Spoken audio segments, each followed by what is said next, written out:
Dr. Ajantha Perera is an environmental scientist, environmental and social activist, a politician, and a university lecturer. And I'm very glad that you came here, ma'am. You accepted our invitation. And we really thank you for your time. You have come here and to take part in the session. So, ma'am, when we talk about Ajantha Perera, Dr. Ajantha Perera, we see her as a bold, strong, inspiring person who always stands up for environmental and social problems.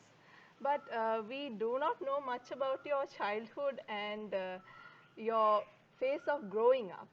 So, would you like to share some words about it and how was your character during those days? What were your aspirations, your dreams at that time? I think basically I was just like any other child. Growing up, I was born in Homagama and I grew up in my grandfather's house because my dad decided that they would live there. So my grandfather happened to be what you call, he was kind of like the head for about 14 towns there in Homagama. And he was a huge social worker as well because he built a school and he donated it to the government. He built a temple and he gave it to the government again, I mean, basically. And then he also gave away land for a cemetery, for a playground. And then we had a lot of land. We had a huge amount of land. We had paddy fields, we had rubber, we had, I don't know what we didn't have. We had almost everything and acreages of it. So I grew up kind of being the little child among so much. And I think basically I was really free in the sense of because so many people came to see my grandfather. And I think my life was so full of people. I saw people every day. People came to, you know, actually what happened was people went and collected rubber milk and we even had a rubber processing plant in our home. So people came for all sorts of things. And then many people came also to ask my grandfather for some advice.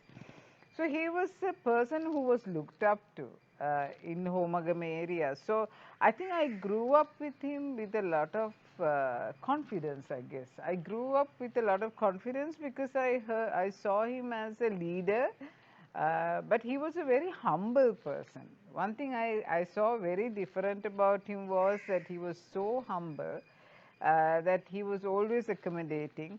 And I still remember in the olden days, there was this thing about, you know, some people came from the front gate, some people had to come from the back, and my grandfather never made a difference. Everyone else at home was very particular about where they had to come from. But my grandfather would allow everyone to come through the front, and I really loved it because everybody would get upset over it. And I saw how much, you know, it didn't matter to him, and I loved him for that.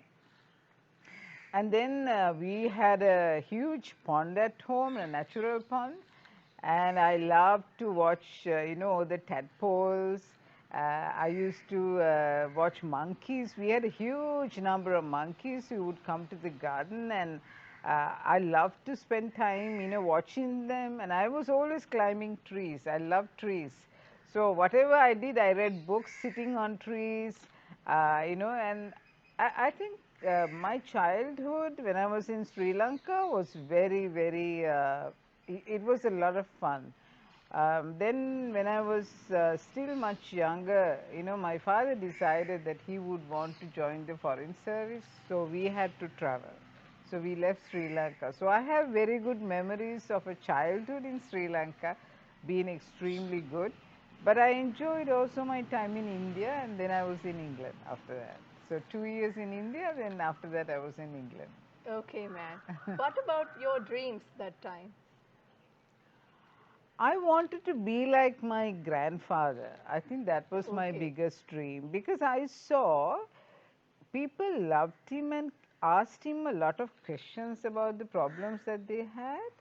And he would talk to everyone and anyone. I mean, like in the morning, he would stand in the front, you know, in front of our house, and everyone who went past by, even by vehicle or anything, would stop, and Okay. they would always greet him and go.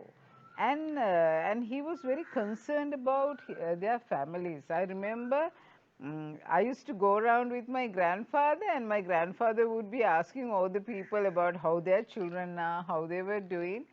And I remember I used to go up to people who were about 40 years old, and when I was just a child, and I would go and ask them, how are your children? And I used to, I mean, when I look back now, I feel so embarrassed to think that I was, that kind of a person.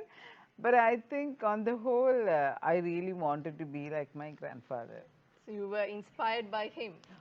Wonderfully. He was the absolute wonder. I loved him so much for that. Okay, ma'am. And it's in these recent 2 years that you have entered politics. And how do you see this transition, and what motivated you to enter politics? I never I never thought of myself as a politician. I still don't think of myself as a politician, because very often when people introduce me as a politician, I get a shock of myself, because I think, am I really a politician? Because I think the reason being, I was in Fiji Islands. Yes. I was a professor for environmental management, they called it there, in Fiji Islands. And I was there for 5 years, and during that time, I was away from Sri Lanka, and I think I really had a good time there, because I also became the advisor to the Minister for Environment in Fiji Islands. And in Fiji, the life is so different to here. I could talk to the president, I could talk to the ministers, just make a phone call and they talk to you. It's so different to here. They are so advanced in life. I mean, for them, it was just like my childhood days. They didn't make a big difference between a hierarchy and so on. Even though I was a foreigner, they would, respect me tremendously, and they know me as well by name. So it was such a fun time, and I made a lot of changes in Fiji Islands on environmental issues, and I was working in the Fiji National University, and I was really happy. And at that time, from time to time, I came to Sri Lanka. But then I remember one time that, someone wrote to me on the Facebook. They said to me, you left Sri Lanka at a time, very crucial time, when you should be here. So I started to think as to what are they talking about, what's really wrong. But I remember one incident. I remember the Meethuramulle dump site, the huge garbage pile. It fell down and it killed so many people, and I heard that story. So I was really disheartened by it. I came to Sri Lanka, had a look at it, and I was wondering as to what people were doing. And then all of a sudden, little by little, I started to pay more attention to Sri Lanka. And then I realized there was a lot of issues here. There were always fights and arguments and things happening. And then one time when I came back to Sri Lanka on a holiday, I remember there was a big problem in the parliament. They were hitting each other and throwing the Bible at each other or whatever. And then they were throwing chairs at each other. And then I thought to myself, oh my God, I mean, can a country run like this? Because they behave like school children inside a parliament. And I never expected Sri Lanka to become so bad. And I think that was my turning point. I really couldn't believe that. And then after that came the Easter attack. And when the Easter attack came, I was really disheartened by that. Everybody kind of like, nobody could find what was really happening. Nobody knew about it. Nobody was there to say sorry. No one really cared. So many people died. And so with that, it made me realize that we have also done wrong, because I left the country and I was thinking everything is going to be okay. And then what happened was I went to Meethuramulla Blue Mandal one time when I came to Sri Lanka. When I went there, I saw the people whom I knew for so many years, like 25, 30 years, they were still living in those little huts, and I mean, these people, I worked so hard to bring these people up, And then all of a sudden I find that they're still living in the same tiny little house, no improvement, no prosperity. They were just there, and for me, I could thought to myself, who is to be blamed? You know, who is to be blamed for this? And literally, I had to blame myself, because I spent so much of my time educating people like even Mr. Mahinda Rajapaksa. I knew Maithripala Sirisena, the president, past president.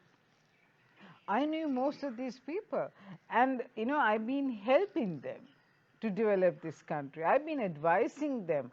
I developed policies for them, and here they are right now, you know, haven't done anything that I wanted them to do. And so basically, I said to myself, I am to be blamed for much of this is also happening. I can't really blame others. So I decided, okay, you know, at that time I was not too sure whether I would go for elections. Then I talked to my daughter, and then my daughter, you know, she was doing her PhD in Essex at that time. So she said to me, Ammi, if you feel so bad and you have to realize that there is something you can do, why don't you just stand up for the elections? I said, my God, how can I do that? You know, I mean, how do you go and stand up for a presidency? You know, where do you come from? I mean, people would question. So then she said to me, if you keep on thinking like that and everybody says like that, nobody will stand up, you know, and then eventually it'll remain the same. So because of that, I had to take that courage, and it was not easy. I mean, like, I really didn't know how to go about doing that, and I was sometimes I was happy that I was going to go for elections, and then all of a sudden I would feel down a little bit because you know, I like people would give negative comments, and then you feel really down about it. But little by little, I was really pushed by from so many different sides. You know, everything worked out so fine for me to go for the election, but at the same time, I was also kind of pushed from all sides to say, go, you know, see what you can do. So when I went to the election commissioner's office, I had the shock of my life because the person whom I met when I went to tell that, you know, that I was going to contest, he said to me, "Oh, you've come to collect all the votes from the women." And I just looked at him and I thought to myself, "Oh my God, what are you talking about?" And he said, "You know, we know that all these candidates come because they're collecting votes for someone else." And even the election commissioner said, "I hope you are not collecting votes for someone else." And I thought to myself, what are they talking about? I mean, don't they see that there are people who care about the country, who want to do something for the country? Why are you looking at me in a very negative way? And, you know, they gave me the feeling, why are you coming for elections? Why do you want to stand up for presidency? Who do you think you are? And you know, and then it was really a tough time. But I think one of the things about me is that when I take a step forward for something, I never take a step backwards. And that's something that I have always learned as a child, and I think as an adult.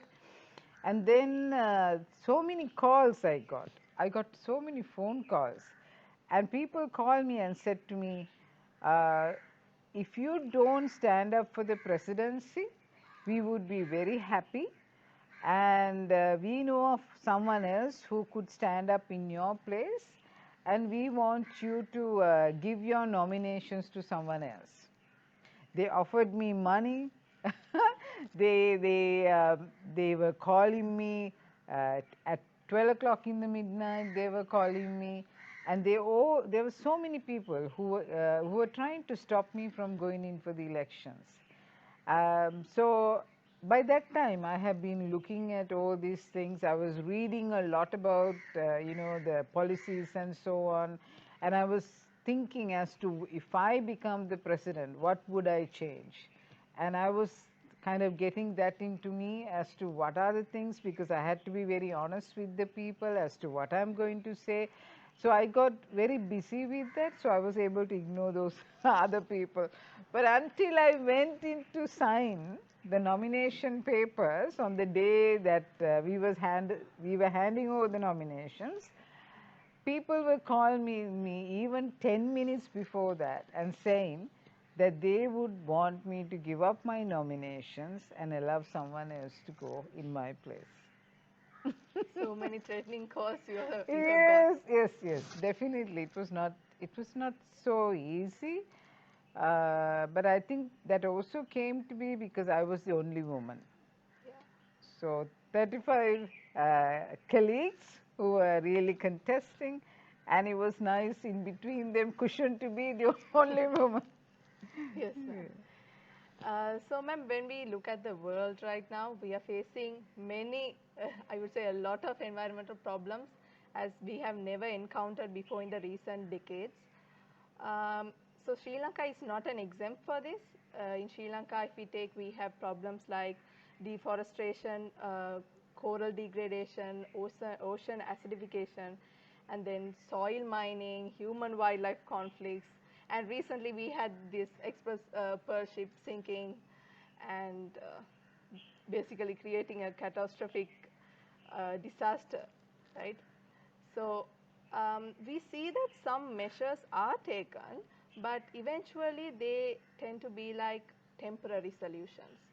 So if we keep on delaying of addressing these problems to a serious level, what will be the consequences of them?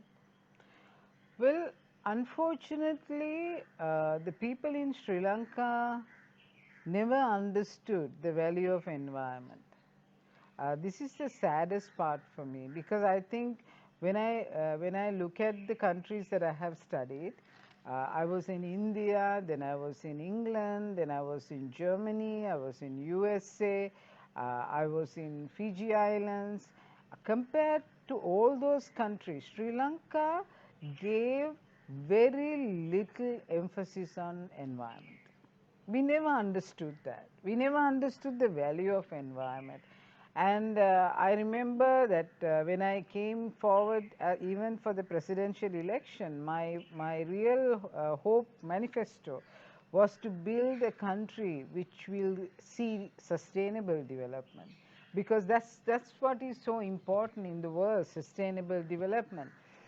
So I think when we really look at it now, deforestation, people in the world have understood, if you cut down on the forests, then automatically you would have a very serious situation, because we are going in for a phase where we talk about the climate change. Climate changes are very real, because because I was in Fiji Islands, I understand that many of the islands are going underwater. So basically, climate change is a very real situation. And then if you really look at the Maldive Islands have gone underwater. And so one of the things that, one of the most critical things that we have is the deforestation. Because the moment we cut a tree, even one single tree, we remove in the nature the very agent that can take away the carbon dioxide. And because the thing is, trees are the only mechanism for removal of carbon dioxide. So we all are breathing out carbon dioxide. The industries are giving away carbon dioxide. The vehicles are giving away carbon dioxide. And so basically, we have a huge amount of carbon dioxide accumulating. And carbon dioxide loves trees love carbon dioxide loves the heat, you know, the solar energy. It loves the heat, and so it retains it. So this is what global warming is about. When carbon dioxide retains heat, you call it global warming. And now as a result of it, you would have the snow melting. So you would have the sea level rising. And so basically, the moment you take away the trees, right, even a small plant, you are taking away the very agent that is actually helping you to remove carbon dioxide from the earth. So, so when you just imagine when you cut down a huge forest or when you remove tree cover from a forest, you are basically taking away what is actually there to take away the carbon dioxide which is in the atmosphere. So, climate change is real. Many people say climate change is not real, but it is real for those like the islands which are the small tiny Pacific islands, even Sri Lanka, because you could see sea erosion a lot. I mean, when I was in Fiji, there are beaches like Lotoka beach, and you could see when you go there. I mean, today, few years ago they have built a house away from the sea, and today when you go there, the sea is almost at the doorstep of the house. So the sea erosion has happened so much. So basically, because of that, I believe climate change is real. Islands are going underwater. Deforestation is destroying the chance, the very chance that we have of removing carbon dioxide from the atmosphere. So it's a bit of a sad thing that people don't understand that. But when I look at the Express Pearl, I mean, when I screamed about the Express Pearl, a lot of people thought I was going real crazy. They thought that I was, that's when they remembered that I'm a politician. They said that I was talking all these things because I'm a politician, I had nothing to do with it. I think most people in this world or in this country don't realize when you take the ocean has a lot of planktons, what in simple words what we could call algae, right? Yes. And they are actually taking up so much of carbon dioxide, right, away from the earth, and they are also photosynthesizing and producing food for the rest of the animals in the sea. So basically, the phytoplanktons are, taking away the carbon dioxide and reducing the chances of climate change, and also providing food for the other animals which are down the line. Now, at the same time, the second thing is the carbon dioxide also get dissolved in the seawater. So sea is one of the most important things that we require to remove carbon dioxide. Now, when we destroy the sea through situations like the Express Pearl, we are utterly destroying the chances of reducing climate change. And it's so sad because many people are so ignorant. I mean, most of the people in Sri Lanka have gone to school, they've gone to universities, but they haven't learnt it, you know. And then the coral reefs, my goodness, the coral reefs, I mean, they are producing food the whole time. These are the production lines, the trees that we have on the terrestrial environment, and also the coral reefs, the planktons, they are constantly producing huge amount of food, and in fact we are living because they are producing. And we are part of the food chain, we are at the top of the food chain, and we are the ones who are actually consuming it the most. So people has to realize that, we need to understand science. You need to, if you want to live well in this world, you need to understand science, at least the basic science. And I think this is my greatest fear, because when you are so ignorant, you can make a tremendous amount of mistakes. And if you are a politician and you make mistakes, and if you are ignorant of that fact, then you can destroy a country. Yeah, that's a sad truth. Yeah, and ma'am, we see that our present generation has better education levels and awareness levels, right? When comparing to the old days where people didn't have much access to education, but still that hasn't contributed towards making the environment a better place. Um, as contradicting, we have mismanaged our ecosystems and have created huge imbalances. Some of the consequences are irrevocable also.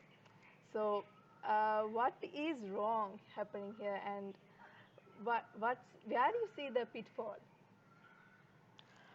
I would say, um, our, I would say in Sri Lanka, mostly in Sri Lanka, one thing that I see is that we have never got away from the mentality of slavery. It's sad. We love to live as slaves, whereas the rest of the world is understanding that they are the masters, they need to take care of the earth, they have understood the value of education, they have understood the value of honesty, they have understood the value of decision making. Uh, you know, Sri Lankan society expects someone else to take decisions, and that's very sad. I don't know where it's coming from, and I can't really pinpoint and say this is it. But one thing I would say is, now I have lived in Fiji Islands, and the people in Fiji, they love their country. They love their country loads. I mean, they're so proud of their country. They're so proud of their culture. They're so proud of what they have. And, and they're taking decisions. You won't believe the young people in Fiji Islands, they take decisions, and they're very proud. And that's something that I love about the youth, who are proud, not in the wrong way, but in the right way. Because I remember when I was teaching them, it was, they all thought that I'm Fijian Okay. to begin with, because I look very Fijian. And when I was teaching them, they did not know so much of science. Their university didn't, Fiji National University didn't have so many science programs. So when I was teaching them, they were ever so grateful. They were so grateful for everything that I was teaching them. And then, one of the things that I remember is that they don't like writing so much. Okay. So during the lectures, they write and they look at me. And then they write a little bit and they go like this. They show me that it hurts. We don't want to write anymore. And they're very big. They look like giants, right? But they are very soft-hearted.